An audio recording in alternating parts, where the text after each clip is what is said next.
বড়ুয়া জিন্দাবাদ বৰহান বড়ুৱা জিন্দাবাদ হিমন্ত বিশ্ব শৰ্মা জিন্দাবাদ মই সকলোকে একদম আন্তৰিকতাৰে একদম আন্তৰিক কৃতজ্ঞতাৰে ধন্যবাদ জনাইছো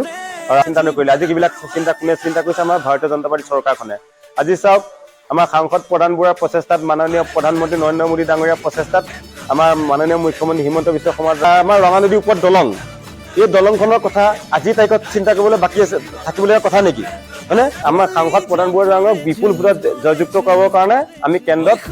আমাৰ প্ৰধানমন্ত্ৰী নৰেন্দ্ৰ মোদী ডাঙৰীয়াক পুনৰবাৰ আমি প্ৰধানমন্ত্ৰী আসনত বহাবৰ কাৰণে আমি তেওঁলোকক কেনেকৈ মৰম কৰিব লাগিব আমাক তেওঁলোকে মৰম কৰাৰ বিনিময়ত আমি পদুম ফুলক টেম্বলত গৈ পেলাই আমি ভোটটো দি প্ৰধান বৰুৱাক যাতে আমি ৰেকৰ্ড সংখ্যক ভোটত যাতে আমাৰ ৰঙা নদী পানী গাঁও সংযোগী দলঙে চেনেহৰ বাতৰি আমালৈ আনে আকৌ এবাৰ একেলগে তিনিবাৰ হ'ব আকৌ বিজেপি চৰকাৰ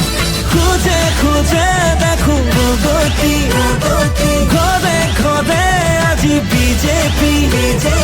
খোজে খোজে দেখো উন্নতি সকলোতে আজি বিজেপি ডাঙৰীয়াৰ প্ৰচেষ্টাত প্ৰধান বৰুৱা ডাঙৰীয়াক ভোট দি জয়যুক্ত কৰিব বুলি আমাৰ সম্পূৰ্ণ আশা প্ৰকাশ আমি 100% জয়ী হ'ম বুলি আশা প্ৰকাশ কৰিছোঁ